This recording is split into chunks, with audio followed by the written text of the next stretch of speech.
اللہ یعلم ما یسرون وما یعلنون. ارشاد باری تعالیٰ ہے، کیا وہ نہیں جانتے، کیا انہیں نہیں معلوم کہ اللہ جانتا ہے جو وہ چھپاتے ہیں اور جس کو علانیہ کرتے ہیں یا جس کا اظہار کرتے ہیں. تو اولا یعلمون کے بارے میں بتا رہے ہیں کہ اس میں جو حمزہ ہے پہلے الاستفہام للتقریر والواو الداخلۃ علیہا للعطف. اس میں جو حمزہ استفہام ہے یہ استفہام تقریر کے لیے ہے، یعنی یہ حمزہ مقرر ہے، تقریر کے لیے ہے تو مقرر ہوا. کیوں جی؟ ہاں، اب تم لوگ پروگرام نہیں ملیں گے جب حمزہ تقریر کرنے لگے گا. ہاں، تقریر کا مطلب کیا ہوتا ہے؟ ایک حمزہ، ایک استفہام انکاری ہوتا ہے اور ایک استفہام تقریری ہوتا ہے. در حقیقت معنی کے لحاظ سے دونوں میں کوئی فرق نہیں ہے. استفہام تقریری ہو یا استفہام انکاری ہو، دونوں نفی کے مفہوم میں ہوتے ہیں. بس فرق محل استعمال کا ہے کہ اگر جملہ منفیہ پہ حمزہ آ جائے، جملہ منفیہ پہ ہو اور اس پر یہ حمزہ نفی والا ہو جائے تو ایک نفی تو پہلے سے تھی، دوسری نفی اس کے ذریعے ہو گئی تو نفی کی نفی ہو گئی. والنفی النفی اثبات و تقریر، یہ تقریر ہے، خطابت والی تقریر نہیں ہے. نفی النفی اثبات و تقریر، تو اب یہی حمزہ استفہام تقریری کے لیے کہلائے گا جو جملہ منفیہ پہ آ جائے، جملہ منفیہ پہ آ جائے اور نفی کے معنی. اور اگر وہ جملہ مثبتہ پہ ہے اور نفی کا معنی دے رہا ہے تو وہی استفہام انکاری کے لیے کہلاتا ہے. بس اتنا یاد رکھیے گا، دونوں کا معنی نفی کا ہے. یہاں دیکھیے اولا یعلمون، لا یعلمون پہ داخل ہے نا، جملے منفیہ پہ داخل ہوا. تو اب ایک تو لا کی نفی ہے اور دوسرے جو حمزہ استفہام سے نفی سمجھی گئی. لا کی نفی کو حمزہ استفہام والی نفی نے ختم کر دیا تو اس طرح لا یعلمون کا معنی ہو گیا یعلمون. لہذا کہتے ہیں الاستفہام للتقریر. والواو الداخلۃ علیہا للعطف، اور جو واو اس پر ہے جو اس جملے پہ داخل ہے لا یعلمون سے پہلے جو واو، یہ عطف کے لیے ہے. عطف کس کے عطف کے لیے ہے؟ یعنی ما بعد والے جملے کا ما قبل پر عطف کرنے کے لیے. بات سمجھ گیا؟ ان اللہ یعلم ما یسرون وما یعلنون ما یخفون وما یظہرون من ذلک وغیرہ.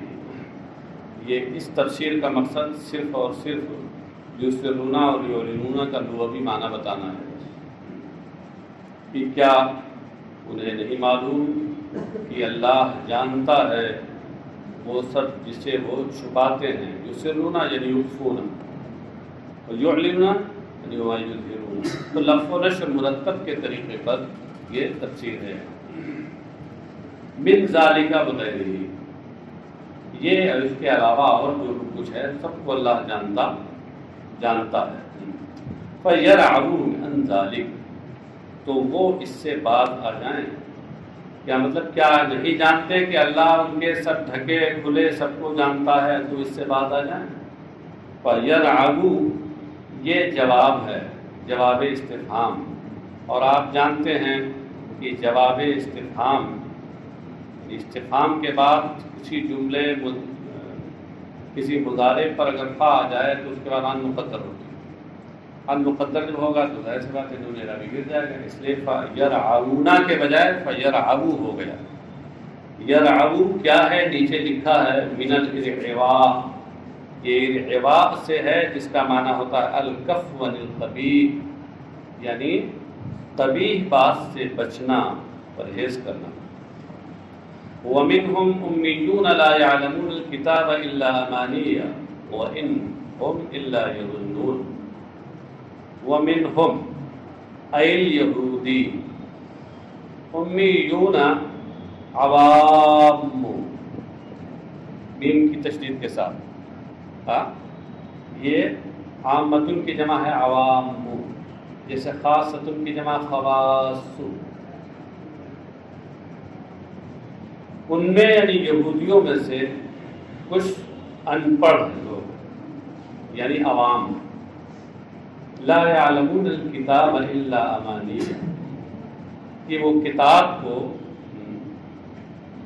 کتاب سے مراد التوراۃ، اس سے اشارہ کیا کہ الکتاب میں الف لام قحط خارجی کا ہے، کتاب کا مخصوص فرد یہاں مراد ہے، کہ وہ توریت کو نہیں جانتے مگر امانی، اللہ کی تفسیر لیکن سے کر کے اشارہ کیا اس بات کی طرف کہ یہ اللہ استثناء منقطع کے لیے ہے۔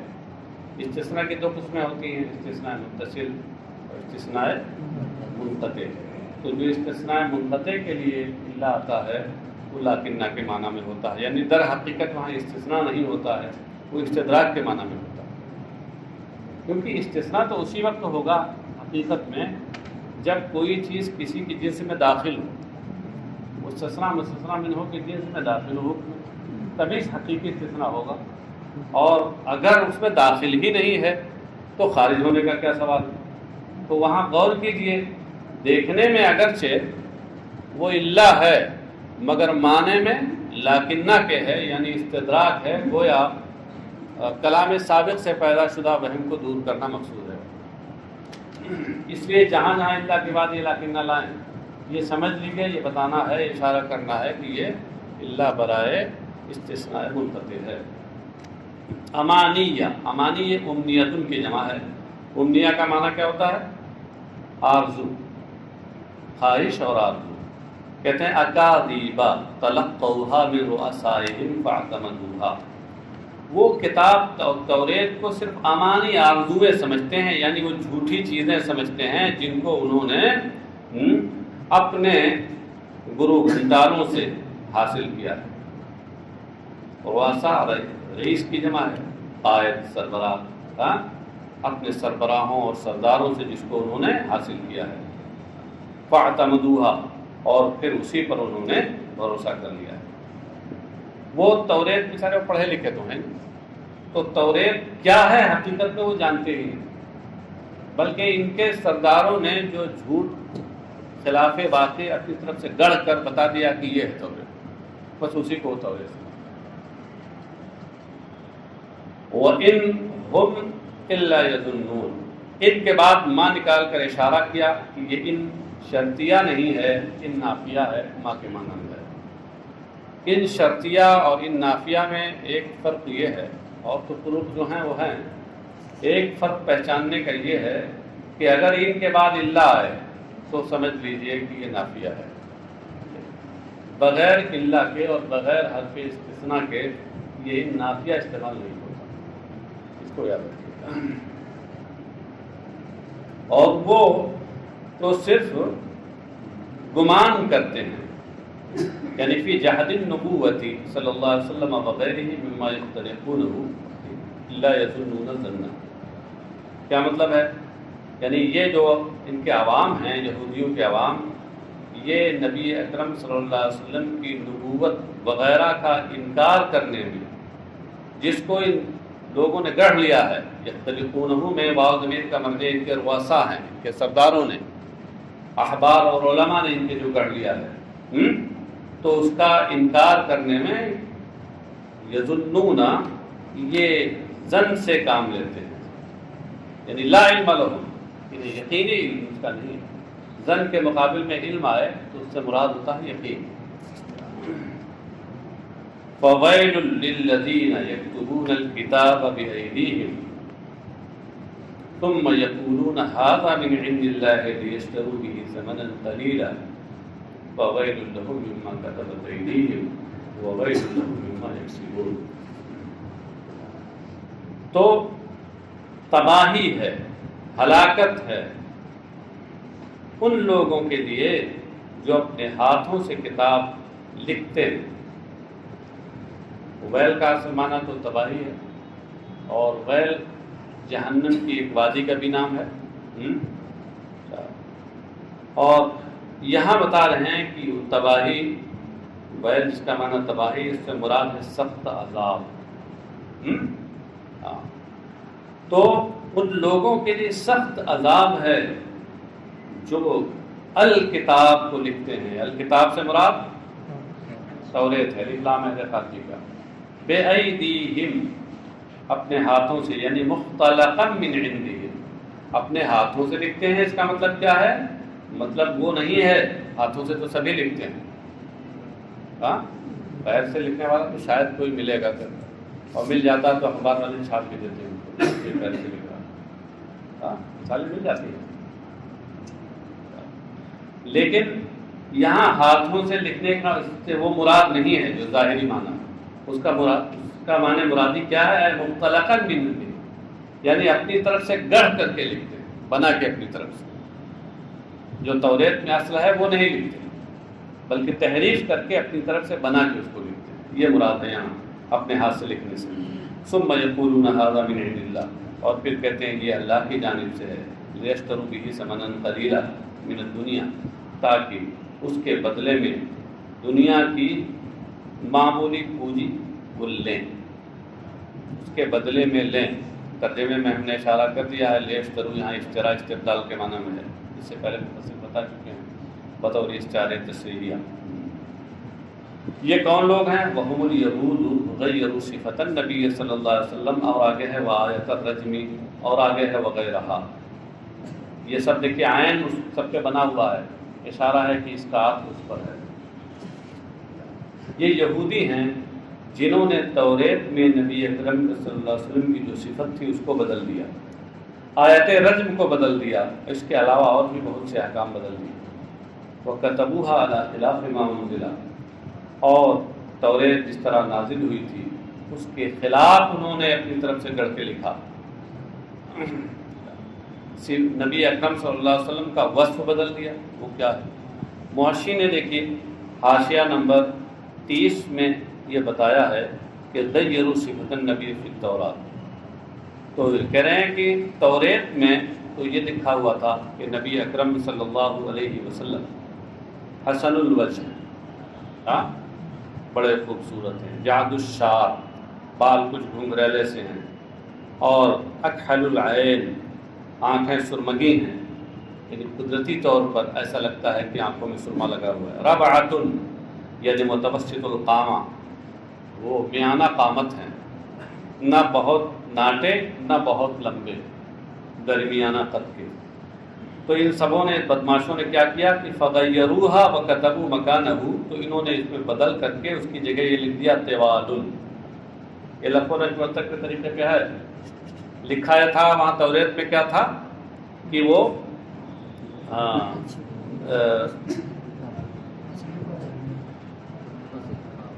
میانہ قامت ہے. انہوں نے کیا لکھا؟ طوال، یعنی وہ دراز قامت ہے. اور وہاں یہ تھا کہ آنکھیں سرمگی ہیں، تو کیا لکھا؟ ازرقو. ازرقو کر دیا، کاتب صاحب نے کچھ کرامت دکھائی. ازرقو نیلی آنکھوں والے ہیں. اور اس میں کیا تھا کہ جعد الشعر، یعنی بال گھنگرالے ہیں، تو ان سبوں نے اس کی جگہ بدل لیا سبط الشعر، سیدھے سیدھے بال والے ہیں. وَإِذَا سَأَلَهُمْ سَفَلَتُهُمْ عَنْ ذَلِكَ اطَّلَعُوا عَلَيْهِمْ مَا كَتَبُوا فَيَجِدُونَهُ مُخَالِفًا لِصِفَتِهِ عَلَيْهِ السَّلَامُ فَيُكَذِّبُونَهُ. تو ان کے جو ماتحت عوام تھے وہ جب اس بارے میں ان سے پوچھتے کہ بھائی نبی آخر الزمان کی توریت میں کیا وصف بیان کیا گیا ہے، تو یہ اپنا لکھا ہوا، اپنے ہاتھ سے جو تحریف شدہ لکھا ہوا ہے اسی کو پڑھ کے ان کو سنا دیتے. تو اب وہ عوام یہ سمجھتے کہ واقعی توریت میں ہی لکھا ہوا ہے، اور جب نبی اکرم صلی اللہ علیہ وسلم سے ملاتے تو اس کے خلاف پاتے، لہذا کہتے ہیں نہیں یہ نبی آخر الزمان نہیں، جھٹلاتے. یہ سب. اور آیت رجم کو کیسے بدلا انہوں نے؟ آیت رجم میں اس میں یہ تھی جیسے قرآن کریم میں ہے کہ جب شادی شدہ مرد عورت بدکاری اور زنا کرے اور ثبوت شرعی ہو جائے تو ایسی صورت میں سنگساری ہے ان کے لیے. ہاں ان سبوں نے کیا کیا کہ اس سنگساری کے حکم کو بدل دیا اور کہا نہیں ان کو 100 کوڑے مارے جائیں گے اور چہرے پر چہرہ کالا کر دیا جائے، سیاہی لگا دی جائے، اس سے بدل دیا انہوں نے، تخفیف کر دی۔ اس طرح اور بھی کچھ احکام بدل دیے انہوں نے۔ فَوَيْلٌ لَهُم مِّمَّا كَتَبَتْ أَيْدِيهِمْ، تو ان کے لیے سخت عذاب ہے اس کی وجہ سے جو انہوں نے اپنے ہاتھوں سے گڑھ کے لکھا۔ یہ من المختلف نکال کر یہ بتایا ہے کہ مما میں ما سے مراد مختلف ہے، ما موصولہ جو مبہمہ ہے جس میں ابہام ہے، یہ اس سے مراد کیا ہے؟ مختلف، ان کے ہاتھ کا گڑھا ہوا تحریف شدہ جو وَوَيْلٌ لَهُم مِّمَّا يَكْسِبُونَ، اور ان کے لیے سخت عذاب ہے ان رشوتوں کی وجہ سے جو رشوتیں یہ لیتے ہیں۔ من الرشا نکال کر مفسر نے بتایا کہ مما میں ما سے مراد رشوتیں ہیں، روشا یہ رشوت کی جمع۔ وقالوا لن تمسنا النار الا ایاما معدودا، نبی اکرم صلی اللہ علیہ وسلم نے انہیں وعید سنائی کہ تم لوگ جو یہ سب حرکتیں کرتے ہو اس کی وجہ سے تم نار جہنم میں جلو گے، جہنم میں جلو گے۔ تو کہنے لگے لن تمسنا النار الا ایاما معدودا، ہمیں تو آگ صرف معدود چند دن، صرف چند دن آگ ہمیں جلائے گی، ہم تک پہنچے گی۔ مسا مسو کا معنی ہوتا ہے کیا؟ پہنچنا۔ لن تمسنا اے لن تصیبنا النار الا ایاما معدودا، اب یہ چند دن کیا ہیں؟ معدودہ کا معنی بتایا قلیلہ، یہ تو لوگوں یہ معنی بتا دیا۔ 40 یوما یعنی 40 دن سے، ہم لوگ صرف نار جہنم میں زیادہ سے زیادہ 40 دن چلیں گے۔ ایک مدت عبادت آبائہم الاجلام، ان کے آباء و اجداد کے گوسالہ پرستی کی جو مدت ہے، وہ جو ان کے آباء و اجداد نے 40 دن تک سامری کے بنائے ہوئے بچڑے کی پوجا کی تھی، وہ جرم کیا تھا جب حضرت موسیٰ علیہ السلام توریت لینے اور حکم الہی لینے کے لیے دور پر گئے تھے۔ کہہ رہے ہیں اتنے دن ہمارے آباء و اجداد نے چونکہ جرم کیا تھا تو بس اتنے دن ہم لوگ چلیں گے۔ یہ بھی عقلی کی بات ہے، تمہارے آباء و اجداد نے کام کیا تھا تو تم کیوں چلو گے؟ ہاں، اس کا مطلب تم اس کو حق سمجھ رہے ہو۔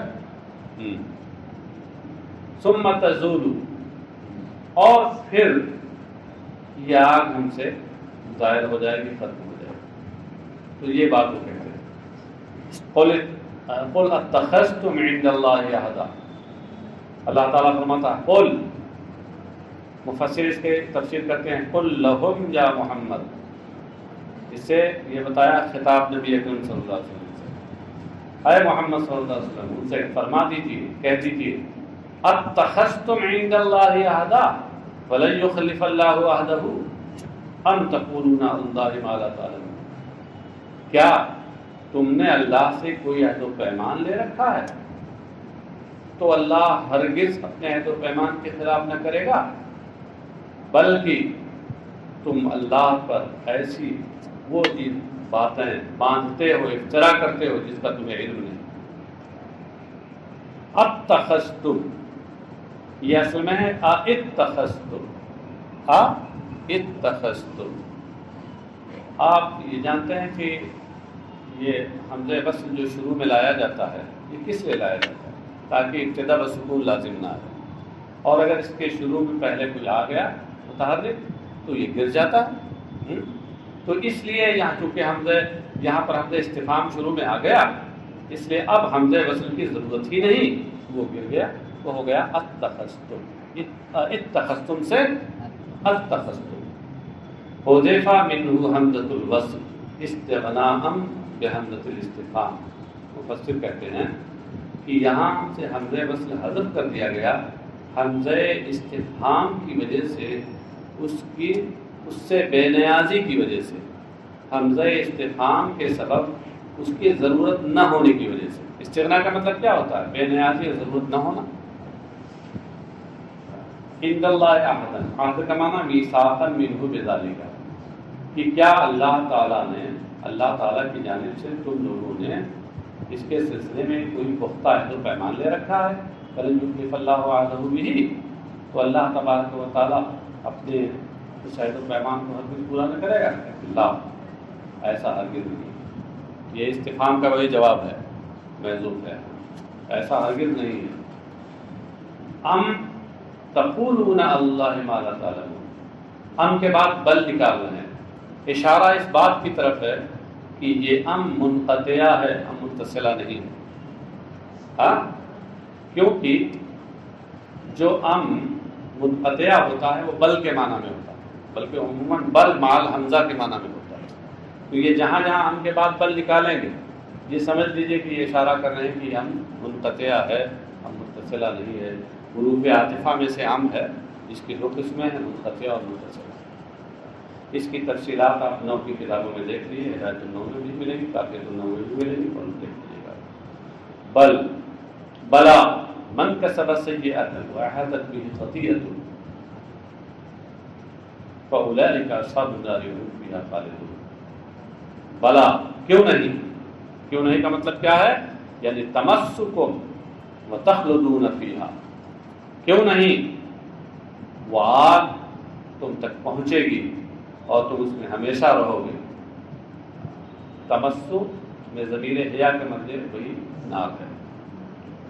من کسب سیئۃ، جس نے بدی کی، برائی کی، یہاں سیئہ سے مراد کیا ہے؟ شرکن، یعنی جس نے بدی کی، شرک جو سب سے عظیم اور سب سے بڑی بدی ہے، اس سے بڑی تو کوئی بدی ہے نہیں۔ وَأَحَاطَتْ بِهِ خَطِیئَتُهُ، اور اس کی اس غلطی نے اسے چاروں طرف سے گھیر لیا۔ ہاں، خطیئتہ اور خطیئاتہ دو قراءتیں ہیں یہاں۔ خطیئتہ بالافراد، مفسر نے نیچے لکھا للاکثر، والجمعی یعنی خطیئاتہ، نیچے لکھا لنافعین بلفظ خطیئاتی۔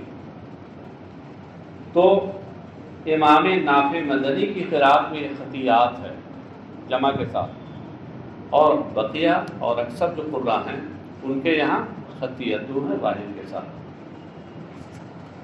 اور ان کے گناہوں نے یا ان کے گناہ نے اسے گھیر لیا، چاروں طرف سے گھیر لیا۔ کیا مطلب ہے؟ استولت علیہ واحدقت به من کل جانب، یعنی ہر جانب سے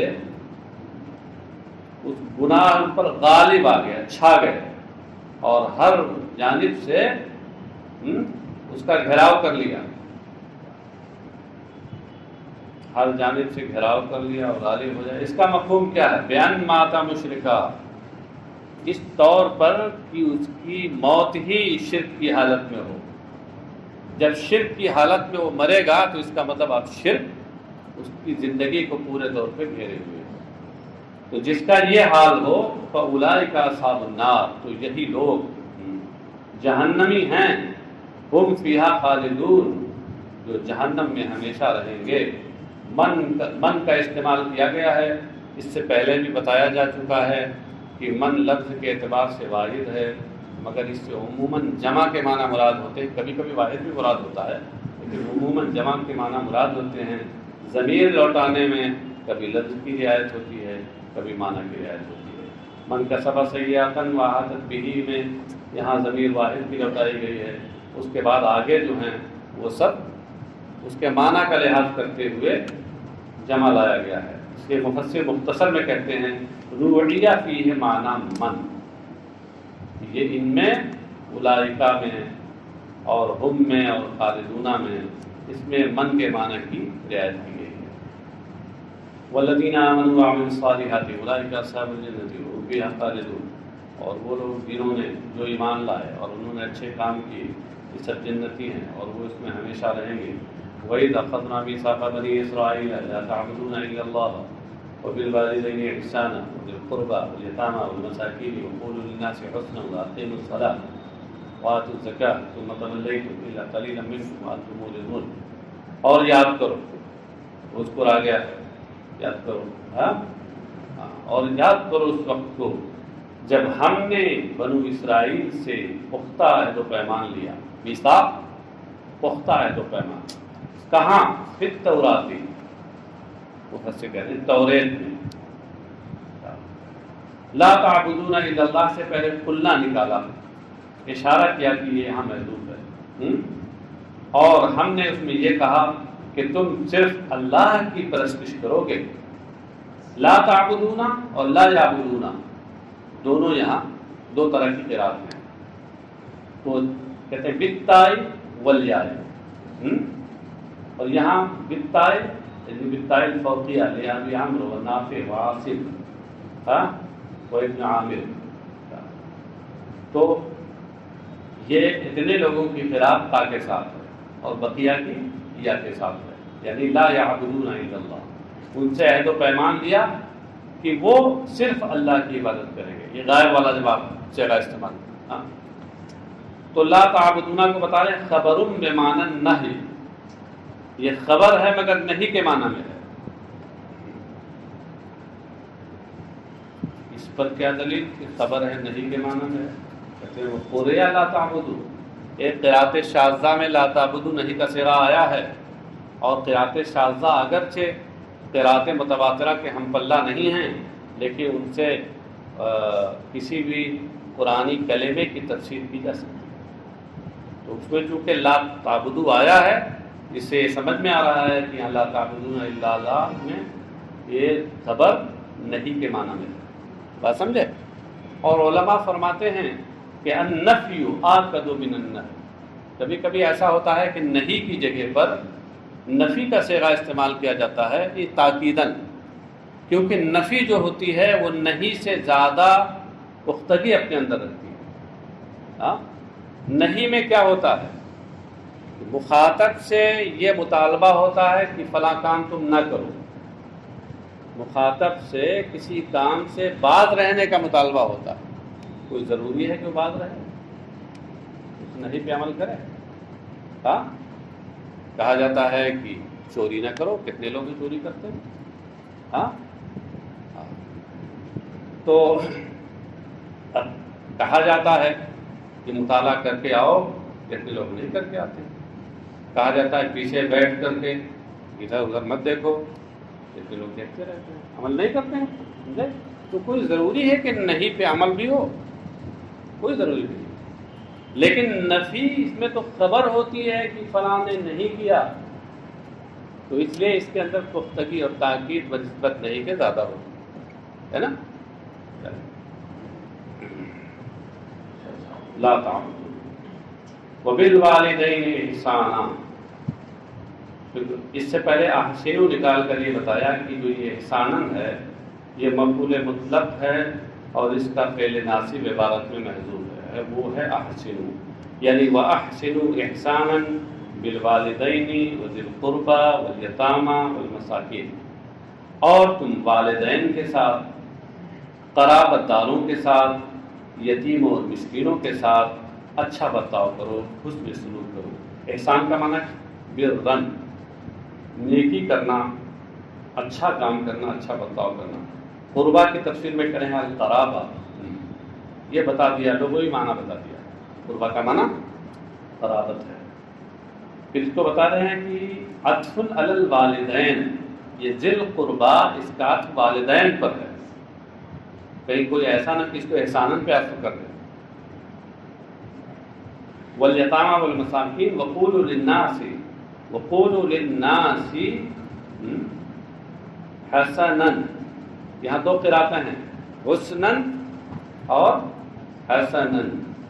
زیادہ تر قرہ کے یہاں حسنا ہے، اور جب حسنا ہوگا تو وہ صفت ہوگا، اس کا موصول مقدر ہوگا قولا حسنا، قولا ہوگا. تو مطلب کیا ہوگا کہ اور لوگوں سے تم اچھی بات کرو. اور ایک قرات امام عاصم کی جو ہے اس میں حسنہ ہے. حسنن بھی اگرچہ مصدر ہے مگر بس مصدر بطریق مجاز مرسل حسن کے معنی میں ہے، یعنی صفت مشبہ جو اس فاعل کے مفہوم میں ہوتا ہے اس معنی میں. اور صورت میں بھی اس کا موصوف قولاً بھی مقدر ہوگا. اور لوگوں سے تم اچھی بات کہو. اچھی بات سے کیا مراد ہے؟ من الامر بالمعروف والنہی عن المنکر والصدق فی شأن محمد صلی اللہ علیہ وسلم والرفق بہ. اچھی بات سے کیا مراد ہے؟ نیکی کا حکم دینا، برائی سے روکنا، نبی اکرم صلی اللہ علیہ وسلم کے بارے میں سچی بات اور واقعے کے مطابق بات کہنا، اور ان کے ساتھ لوگوں کے ساتھ حسن سلوک کرنا، نرمی کرنا. ہاں یہ وفی قراءۃ بضم الحاء وسکون السین، اور ایک قراءت میں حسنن ہے، حسنہ. اس سے سمجھ میں آیا کہ آپ جب عبارت پڑھیں گے تو وہاں قولاً حسنہ پہلے پڑھیں گے. ہاں تبھی تو یہ کہنا صحیح ہوگا کہ ایک قراءت میں بضم الحاء وسکون السین ہے. اور اگر آپ نے وہی پڑھ دیا کہ قولوا للناس حسنہ تو پھر یہ تو انکہی معلوم ہوگی، سمجھ بھی نہیں آئے گا کیا ہے مطلب. ایک قراءت میں ہا کے ضمے اور سین کے سکون کے ساتھ یہ مصدر ہے، اور اس کو قولاً کا وصف بنایا گیا، صفت بنایا گیا ہے بطور مبالغہ، کیونکہ مصدر کا حمل جو ہوتا ہے یہ بطور مبالغہ ہوتا ہے. وَأَقِیمُوا الصَّلَاةَ وَآتُوا الزَّکَاةَ، اور نماز قائم کرو اور زکوٰۃ دو. فَقَبِلْتُمْ ذَلِکَ، تو تم نے اسے قبول کیا. یعنی یہ اس سے کہا جا رہا ہے، انہیں یہودیوں سے کہا جا رہا ہے کہ یہ عہد و پیمان لیا تم سے کہ تم اللہ کے سوا کسی کی عبادت نہ کرنا، اور یہ کرنا اور یہ کرنا اور یہ کرنا، تو تم نے اسے قبول کیا. ثم تولیتم الا قلیلا منکم وانتم معرضون، اور پھر تم میں سے کچھ کو چھوڑ کر سب نے منہ موڑتے ہوئے اس سے اعراض کیا، اس سے روگردانی کی. ثم تولیتم اے اعرضتم عن الوفاء بہ، اور پھر تم لوگوں نے اس عہد و پیمان کو پورا کرنے سے اعراض کیا، منہ موڑا. کہتے ہیں فیہ التفات عن الغیبت، اس میں غیبت سے التفات ہے. غیبت سے التفات ہے. یہ کب ہوگا غیبت سے التفات؟ جب اوپر یہ کہا جائے کہ لا تعبدون کے بجائے لا یعبدون ہو یا کے ساتھ. ہاں تو اس صورت میں وہاں غائب کا صیغہ آئے گا اور ادھر آ کر کے حاضر کا صیغہ ہو گیا، تو التفات عن الغیبت الخطاب ہو جائے گا. والمراد آباؤہم، تم نے منہ موڑا، مراد ان کے آباء و اجداد ہیں، یعنی تمہارے آباء و اجداد نے اس سے منہ موڑا. الا قلیلا منکم، سوائے تم میں سے تھوڑے کے، وانتم معرضون عنہ، جبکہ تم اس سے گردانی کرنے والے ہو اپنے آباء و اجداد کی طرح.